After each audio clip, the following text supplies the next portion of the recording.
میں نے اور منشی صاحب نے انہیں سنبھالنے کی کوشش کی، لیکن گرنے کے ساتھ ہی انہیں خون کی ایک بھرپور کے آئی اور اس سے پہلے کہ میں ان کے لیے کچھ کرتا وہ دم توڑ گئے۔ نواب صاحب کی یوں رحلت ہمارے لیے قطعاً غیر متوقع تھی۔ وہ اگرچہ 60-70 کے پیٹے میں تھے، لیکن ان کی صحت بہت اچھی اور قابل رشک تھی۔ کبھی کبھار ان پر ایک دورہ سا ضرور پڑتا، لیکن یہ کبھی بھی تشویشناک نہیں ہوتا تھا۔ جہاں تک مجھے علم تھا وہ شراب نوشی ضرور کرتے تھے، لیکن میں نے انہیں بہکے ہوئے یا مدہوشی کے عالم میں کبھی نہیں دیکھا تھا۔ نواب صاحب کی موت میرے لیے ہی نہیں، ان کے بیٹے صولت علی خاں اور حویلی میں مقیم تمام افراد کے لیے بے حد غیر متوقع اور حیرت ناک تھی۔ ان کے فرش پر گرتی خدا بخش نے باہر نکل کر دوسروں کو مطلع کر دیا تھا، اور دم بھر میں نواب صاحب کی لاش کے گرد ایک کوہرام بپا ہو گیا۔ ایسے عالم میں خدا بخش کو سوائے اس کے اور کچھ نہ سوجا کہ خاموشی کے ساتھ وہاں سے چلا جائے۔ خود میں نے بھی یہی کیا کہ نواب صاحب کی تجہیز و تکفین سے فارغ ہونے کے بعد واپس چلا آیا۔ اب شکار کا کوئی موقع نہیں رہا تھا۔ نواب حشمت علی خاں، جنہوں نے مجھے شکار کی دعوت دی تھی، خود اجل کا شکار ہو چکے تھے۔ درشتی اور سخت گیری کے لحاظ سے صولت علی خاں اپنے باپ سے بھی 4 قدم آگے تھا۔ خدا بخش بیچارے کو اس کا پتہ اس وقت چلا جب اسے نواب حشمت علی خاں کی موت کے کوئی 2 ماہ بعد نائے جاگیردار نواب صولت علی خاں کی طرف سے یہ نوٹس ملا: ہرگاہ کہ تم نے اپنے ذمے واجب الادا لگان کی رقم مبلغ 315 روپے تاحال ادا نہیں کی، بذریعہ ھذا تمہیں مطلع کیا جاتا ہے کہ اگر 15 روز کے اندر اندر اس رقم کی ادائیگی نہ کی تو تمہیں زمین سے بے دخل کر دیا جائے گا۔ نوٹس ملتی خدا بخش کے پاؤں تلے سے زمین نکل گئی۔ وہ تو بڑی مشکل سے لگان کی رقم جمع کرنے کے بعد نواب حشمت علی خاں کے پاس لے گیا تھا۔ 2 آدمیوں کی موجودگی میں رقم ادا کی تھی اور اب اسے دوبارہ پھر ادائیگی کا نوٹس مل گیا تھا۔ وہ اپنے سارے کام چھوڑ کر نواب صولت علی خاں کی خدمت میں پہنچا اور ہاتھ جوڑ کر کہنے لگا: سرکار، میں نے پہلے ہی بڑی مشکل سے رقم جمع کر کے بڑے نواب صاحب کی خدمت میں پیش کی تھی، اب آپ نے پھر نوٹس بھجوا دیا ہے۔ حالانکہ جب میں نے رقم کی تھیلی بڑے نواب صاحب کے حوالے کی تو آپ کے منشی صاحب نے تو تھیلی کھول کر رقم کی گنتی بھی کر لی تھی۔ کیا تمہارے پاس لگان کی رسید ہے؟ نہیں سرکار۔ جب بڑے نواب صاحب رسید پر دستخط کرنے لگے تھے تو ان کی طبیعت ایک دم خراب ہو گئی تھی۔ وہ لڑکھڑا کر فرش پر گر گئے تھے اور خون کی کے آنے کے بعد ان کا انتقال ہو گیا تھا۔ ان حالات میں رسید کہاں مل سکتی تھی؟ بڑے نواب صاحب کے انتقال کے بعد 2-1 بار میرے دل میں یہ خیال آیا کہ یہاں آ کر رسید حاصل کر لوں، لیکن یہی سوچ کر باز رہا کہ ابھی بڑے نواب صاحب کی موت کا زخم آپ کے سینے پر تازہ ہے، اس لیے مجھے جلدی نہیں کرنی چاہیے۔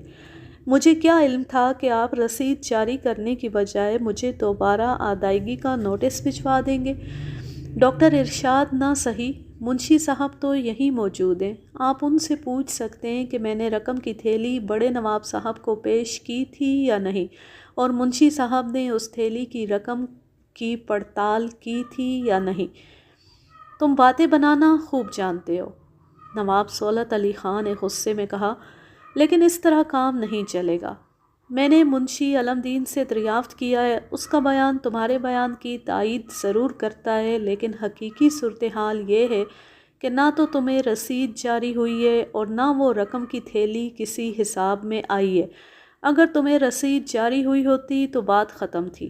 اگر وہ رقم کی تھیلی کسی حساب میں آئی ہوتی تو میں تمہیں نئی رسید جاری کر دیتا، لیکن ان دونوں باتوں میں سے ایک بات بھی نہیں، اس لیے یا تو ادائیگی کی رسید پیش کرو یا لگان کی رقم ادا کرو۔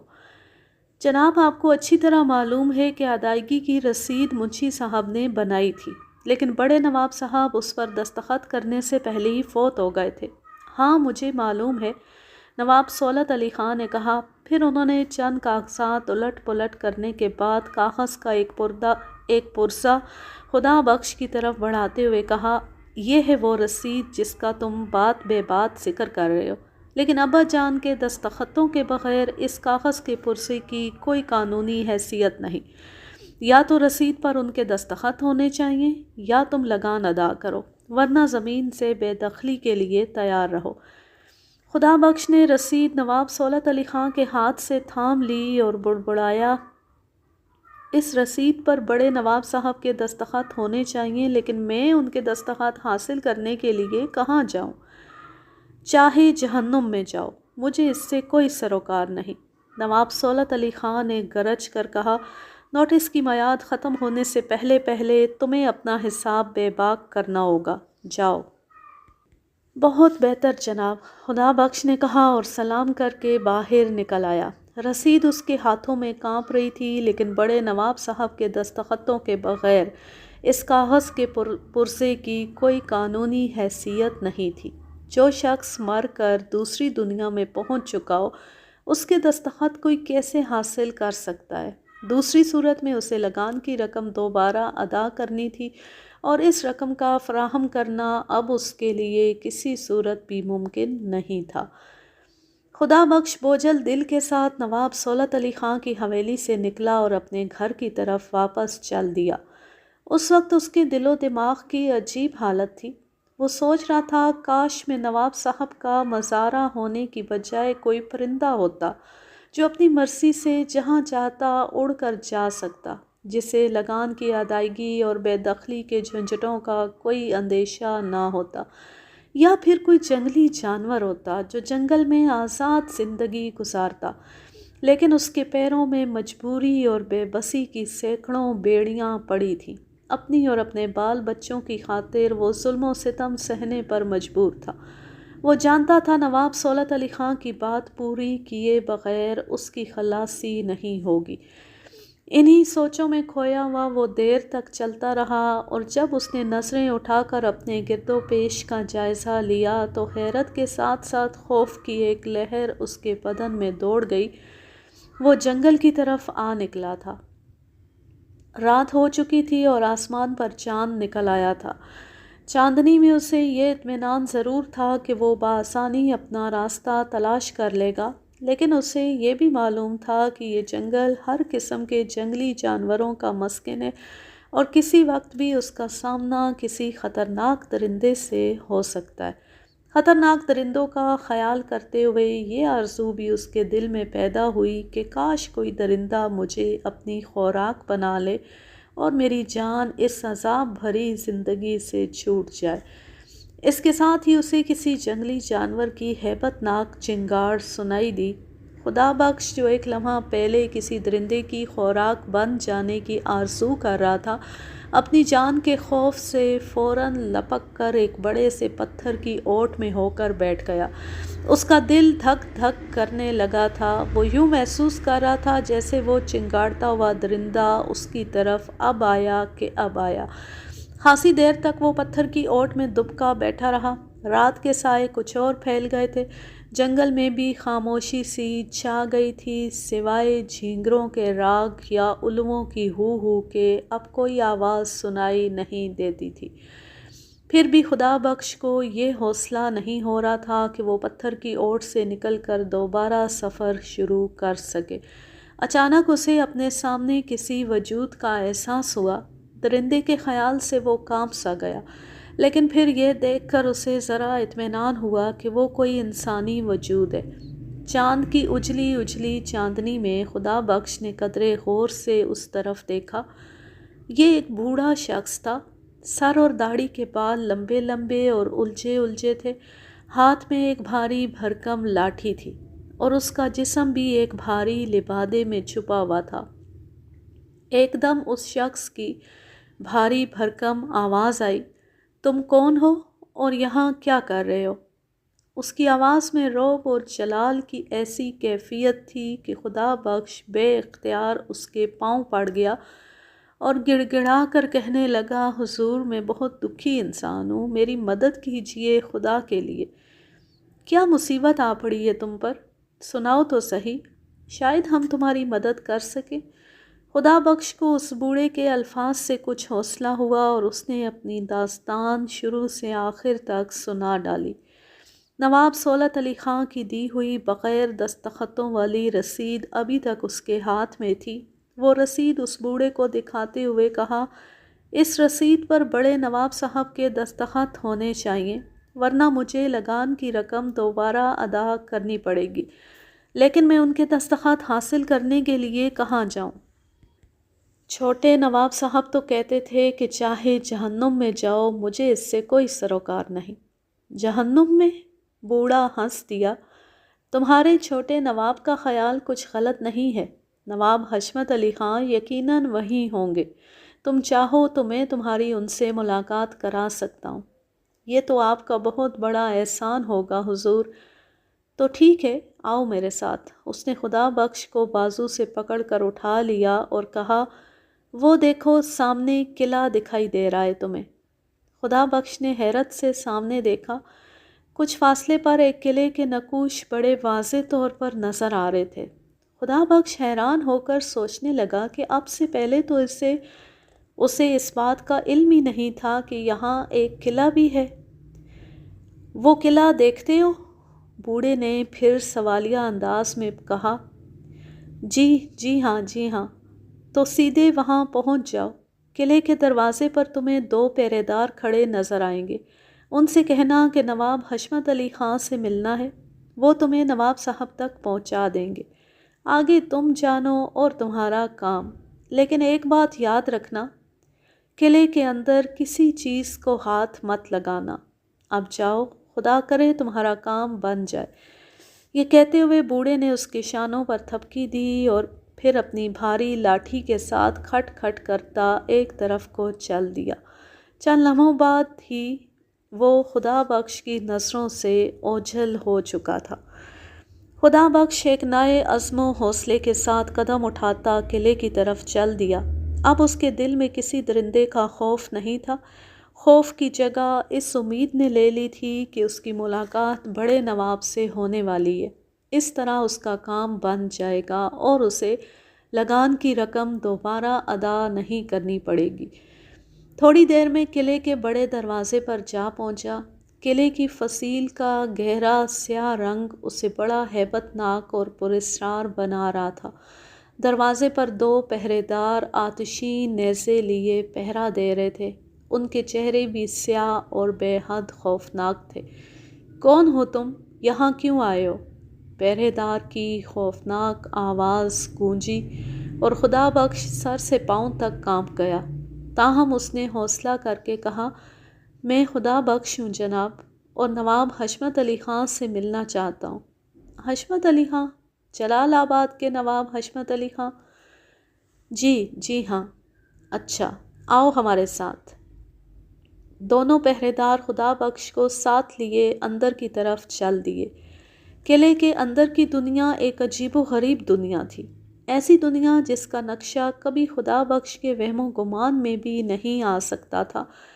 کہیں تو اسدحوں کی طرح پھنکاریں مارتی ہوئی آگ کے الاؤ روشن تھے، اور کہیں جسم کو سن کرتی ہوئی برفانی ہواؤں کے جھکڑ چلتے تھے۔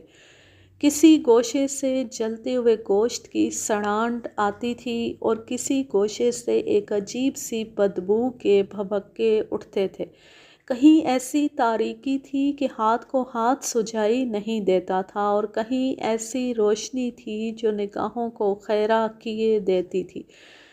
خدا بخش کو ساتھ لیے ہوئے دونوں پہرے دار مختلف غلام گردشوں، برآمدوں اور کمروں سے ہوتے ہوئے ایک کمرے کے دروازے پر پہنچ گئے۔ دروازہ بند تھا۔ ایک پہرے دار نے اپنے آتشین نیزے سے اسے کھول دیا اور خدا بخش سے کہا، جاؤ اندر چلے جاؤ۔ خدا بخش نے جھجکتے اندر قدم رکھا اور پھر حیرت زدہ رہ گیا۔ اسے یوں محسوس ہوا جیسے وہ نواب حشمت علی خاں کی حویلی کے اسی خاص کمرے میں ہے جس میں نواب صاحب کی نشست گاہ تھی۔ دیواروں پر انہی شیروں اور چیتوں کی کھالیں لٹک رہی تھیں جو کبھی نواب صاحب نے شکار کیے تھے۔ کمرے کی وضاقتہ اور زینت و آرائش بالکل اسی طرح کی تھی۔ فرق تھا تو صرف اتنا کہ نواب صاحب اس کمرے کے وسط میں کرسی کی بجائے ایک آتشین تخت پر بیٹھے تھے اور ان کے دائیں بائیں دو پہرے دار بھاری بھرکم آتشین گزر لیے کھڑے تھے۔ ارے خدا بخش تم! نواب حشمت علی خان اسے دیکھتی جیسے چیخ کر کہنے لگے، تم یہاں کہاں؟ خدا بخش نے اپنی رام کہانی سنائی اور پھر رسید نواب صاحب کی طرف بڑھا دی۔ سرکار اس رسید پر دستخط کر دیجئے، نہیں تو مجھے لگان کی رقم دوبارہ ادا کرنی پڑ جائے گی۔ اوہو، تو تم اس رسید پر دستخط کرانے کے لیے یہاں تک آ پہنچے ہو؟ نواب صاحب رسید تھامتے ہوئے بولے۔ ان کے لہجے سے حیرانی اور تعجب کے ساتھ ایک کرب بھی ظاہر ہو رہا تھا۔ یوں لگتا تھا جیسے وہ کسی شدید تکلیف کا شکار ہیں، تاہم وہ اس تکلیف کو دباتے ہوئے اور مسکرانے کی کوشش کرتے ہوئے بولے، دستخط ہو جائیں گے لیکن پہلے ذرا الغوزہ تو سناؤ۔ یہ لو، اتفاق سے یہاں ایک بڑی شاندار جوڑی موجود ہے۔ یہ کہتے ہوئے نواب صاحب نے پاس پڑی ہوئی الغوزوں کی جوڑی اٹھا کر خدا بخش کی طرف بڑھا دی۔ خدا بخش نے اس جوڑی کو دیکھا، واقعی بڑی شاندار جوڑی تھی۔ دونوں الغوزے چاندی کے بنے ہوئے تھے اور ان کے ساتھ سونے کے تاروں کے بنے ہوئے پھندنے لٹک رہے تھے۔ لو بجاؤ اسے، پھر یہ جوڑی بھی تمہاری ہو جائے گی۔ خدا بخش کا جی چاہا کہ ہاتھ بڑھا کر نواب صاحب سے اس بیش قیمت جوڑی کو لے لے۔ جگمگ جگمگ کرتی جوڑی کو دیکھ کر اس کا جی بری طرح للچانے لگا تھا۔ ایسی جوڑی کسی بھی الغوزہ نواز کے لیے مایہ صد ناز ہو سکتی تھی۔ اس نے جوڑی تھامنے کے لیے ہاتھ بڑھایا ہی تھا کہ بوڑھے کے الفاظ کانوں میں گونج گئے۔ اس نے سخت تاکید کی تھی کہ قلعے کے اندر کسی چیز کو ہاتھ مت لگانا۔ اس نے اپنا بڑا ہوا ہاتھ تیزی سے پیچھے ہٹا لیا۔ کیا بات ہے؟ یہ جوڑی پسند نہیں تو ہم اور منگوا دیتے ہیں، اس سے بھی کئی درجے بڑھیا۔ میرے پاس اپنی جوڑی موجود ہے سرکار، آپ جانتے ہی ہیں کہ میں تو اسے ہر وقت ساتھ رکھتا ہوں۔ یہ دیکھیے۔ خدا بخش نے الغوزوں کی جوڑی نکالی۔ نواب صاحب نے جھیمتے ہوئے چاندی کے الغوزوں کی جوڑی واپس اپنی جگہ رکھ دی اور بولے، اچھا تو سناؤ ذرا۔ خدا بخش نے الغوزوں کی جوڑی ہونٹوں سے لگائی اور الغوزے بجانے لگے۔ آدھے گھنٹے تک وہ الغوزے بجاتا رہا۔ نواب صاحب سن سن کر اپنے آتشین تخت پر خوشی سے جھومتے رہے۔ ان کے دونوں طرف آتشین گرز تھامے کھڑے ہوئے پہرے دار بھی متاثر دکھائی دے رہے تھے۔ خدا بخش کی پیشانی پسینے سے تر ہو گئی تھی۔ پھر خدا بخش نے الغوزوں کی جوڑی ہونٹوں سے ہٹا لی اور اپنی پیشانی سے پسینہ پونچھتے ہوئے کہنے لگا، سرکار وہ رسید، ہم اس پر دستخط کیے دیتے ہیں۔ پھر انہوں نے اپنے قریب پڑے ہوئے قلم دان سے قلم اٹھا کر رسید پر دستخط کر دیے اور اسے خدا بخش کو واپس دیتے ہوئے بولے، لو ہم نے تمہارا کام کر دیا، کیا تم بھی ہمارا کام کر دو گے؟ آپ حکم کریں سرکار۔ نواب صاحب نے کسی قدر بے چینی سے اپنے آتشین تخت پر پہلو بدلتے ہوئے کہا، سولت بیٹے سے کہنا کہ ہم قدرتی موت نہیں مرے بلکہ ہمیں زہر دے کر ہلاک کیا گیا تھا، اور یہ زہر ہمیں اس خادم خاص احمد دین نے دیا تھا جس پر ہم ہمیشہ بھروسہ کرتے آئے تھے۔ تمہاری لگان کی رقم کی تھیلی بھی اسی نے چھپا رکھی ہے۔ وہ کمبخت سخت نمک حرام ثابت ہوا ہے۔ میں آپ کا پیغام چھوٹے نواب صاحب کو پہنچا دوں گا سرکار۔ یہ کہتے ہوئے خدا بخش جھک کر آداب بجا لایا اور پھر وہ نواب صاحب کے احترام کے خیال سے الٹے قدموں چلتا ہوا دروازے کی طرف بڑھا۔ نواب حشمت علی خان ایک دکھ بھری مسکراہٹ کے ساتھ خدا بخش کی طرف دیکھ رہے تھے۔ دروازے کے قریب پہنچتی نہ جانے کہاں سے بدبو کا ایک شدید بھبکا خدا بخش کی ناک سے ٹکرایا۔ یہ بدبو ایسی سخت اور ناگوار تھی کہ خدا بخش کو اپنا سر چکراتا ہوا محسوس ہوا۔ دوسرے ہی لمحے وہ بے ہوش ہو کر گر گیا۔ خدا بخش کو جب ہوش آیا تو اس کے ارد گرد رات کے چاند کی ٹھنڈی چاندنی کی بجائے دن کے سورج کی چمکتی ہوئی دھوپ پھیلی ہوئی تھی اور وہ اسی پتھر کی اوٹ میں لیٹا ہوا تھا جہاں اس نے ایک درندے کی چنگاڑ سے ڈر کر پناہ لی تھی۔ اس نے رات کے واقعے پر غور کیا اور سوچنے لگا کہ شاید اس نے کوئی خواب دیکھا ہے۔ ارد گرد دیکھا تو اور بھی حیران ہوا، اس لیے کہ آس پاس بلکہ دور تک کسی قلعے کے کوئی آثار کہیں دکھائی نہیں دے رہے تھے۔ اس سے اسے یقین ہو گیا کہ اس نے کوئی خواب ہی دیکھا ہے۔ لیکن جب اس نے اپنے دائیں ہاتھ کی طرف نگاہ کی تو اس کی حیرت دو چند ہو گئی۔ لگان کی رسید اس کے ہاتھ میں تھی اور اس رسید پر نواب حشمت علی خان کے دستخط بھی موجود تھے۔ تاریخ بھی کل ہی کی پڑی ہوئی تھی۔ وہ اٹھا اور حیرت اور خوشی کے ملے جلے جذبات کے ساتھ واپس نواب صاحب کی حویلی کی طرف چل دیا۔ نواب سہولت علی خان نے اسے دیکھتے ہی کہا، تم لگان کی رقم لے آئے کیا؟ نہیں جناب، میں لگان کی رسید مکمل کرا کے لایا ہوں۔ یہ لیجئے، اس رسید پر بڑے نواب صاحب کے دستخط ہو چکے ہیں۔ کیا؟ نواب سہولت علی خان کا منہ حیرت سے کھل گیا۔ اس نے رسید خدا بخش کے ہاتھ سے جیسے جھپٹ لی اور غور سے الٹ پلٹ کر کے کئی بار دیکھا۔ پرانی رسیدیں نکال کر ان کے ساتھ ملایا اور پھر جیسے ہارے ہوئے لہجے میں کہا، دستخط تو واقعی ابا جان کے ہیں اور تاریخ بھی کل کی پڑی ہوئی ہے، لیکن انہیں وفات پائے ہوئے 2 ماہ ہو چکے ہیں۔ جو شخص اس دنیا سے رخصت ہو چکا ہو وہ اس رسید پر کیسے دستخط کر سکتا ہے؟ اور پھر وہ تمہیں ملے کہاں؟ وہیں جناب جہاں آپ نے کہا تھا، جہنم میں۔ جہنم میں؟ نواب سہولت علی خان تقریباً چیخ اٹھا، بکواس مت کرو۔ میں صحیح عرض کر رہا ہوں جناب، خدا بخش نے کہا، اور پھر رات کا سارا ماجرا نواب سہولت علی خان کے گوش گزار کر دیا۔ اس نے حیران ہوتے ہوئے کہا، حیرت ہے، لیکن یہ بھی تو ممکن ہے کہ تم نے کوئی خواب دیکھا ہو اور رسید پر دستخط کسی اور شخص سے کرا لیے ہوں۔ آخر تمہارے پاس اس بات کا کیا ثبوت ہے کہ تم واقعی ابا جان سے ملے ہو اور یہ دستخط انہوں نے ہی کیے ہیں؟ سب سے بڑا ثبوت تو ان کے دستخط ہیں جناب، لیکن میرے پاس اس کا ایک اور ثبوت بھی ہے۔ انہوں نے آپ کے نام ایک پیغام دیا ہے۔ پیغام دیا ہے؟ ابا جان نے میرے نام پیغام دیا ہے؟ کیا پیغام دیا ہے؟ انہوں نے فرمایا تھا آپ تک یہ بات پہنچا دوں کہ وہ قدرتی موت نہیں مرے بلکہ انہیں زہر دے کر ہلاک کیا گیا تھا، اور یہ زہر انہیں ان کے اسی خادم خاص احمد دین نے دیا تھا جس پر وہ ہمیشہ بھروسہ کرتے آئے تھے۔ میری لگان کی رقم والی تھیلی بھی اسی نے چھپا رکھی ہے۔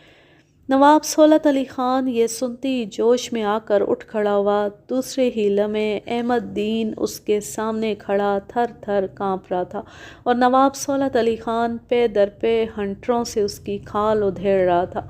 چند ہنٹر ہی پڑے تھے کہ احمد دین نے اپنے جرم کا اعتراف کر لیا۔ اس نے نواب صاحب کے ایک دشمن کے بہکانے میں آ کر انہیں زہر دے ڈالا تھا اور پھر ان کی موت کے وقت کوحرام اور افراتفری سے فائدہ اٹھا کر لگان کی رقم کی تھیلی اٹھا لے گیا تھا۔ نواب سہولت علی خان نے خدا بخش کو اس کے لگان کی وہی تھیلی انعام کے طور پر دے دی جو احمد دین نے چھپا لی تھی۔ صرف یہی نہیں، اسے لگان بھی ہمیشہ کے لیے معاف کر دیا، لیکن خدا بخش کی قسمت میں یہ نہ تھا کہ وہ لگان کی معافی سے فائدہ اٹھا سکے۔ چند دن بعد ہی اس کا دماغ چل گیا اور وہ بہکی بہکی باتیں کرنے لگا۔ اس نے جیتی جاگتی آنکھوں کے ساتھ دوسری دنیا کے وہ مناظر دیکھ لیے تھے جو حیرت انگیز ہونے کے ساتھ ساتھ ہیبت ناک بھی تھے، اور ان مناظر نے اس کے حواس کو بری طرح متاثر کیا تھا۔ نواب سہولت علی خان نے خدا بخش کے علاج کے لیے مجھ سے رجوع کیا تھا اور تب یہ سارے واقعات میرے علم میں آئے تھے، لیکن اپنی تمام تر کوششوں کے باوجود بھی میں خدا بخش کے ذہن سے دوسری دنیا کے پراسرار اور ہیبت ناک مناظر کے عکس کو کھرچ کر نہیں پھینک سکتا تھا۔ اس کا معاملہ ایک ایسی دنیا کا معاملہ تھا جس تک ہم ڈاکٹر لوگوں کی رسائی نہیں ہے۔ اس کہانی کا ماخذ ہے قومی ڈائجسٹ، دسمبر سن 1982۔ اب میں لیتی ہوں آپ سے اجازت، جہاں رہیں خوش رہیں، شاد و آباد رہیں، ہنستے مسکراتے رہیں، اور اگر یہ کہانی یا میرا انداز پسند آئے تو اس چینل کو سبسکرائب ضرور کر لیں اور بیل آئیکن کو ضرور پریس کریں تاکہ آنے والی ہر نیو ویڈیو کی نوٹیفیکیشن آپ کو بر وقت ملتی رہے۔ ویڈیو کو لائک کیجئے، زیادہ سے زیادہ شیئر کیجئے اور اچھا سا کامنٹ کیجئے۔ اللہ حافظ، اللہ نگہبان۔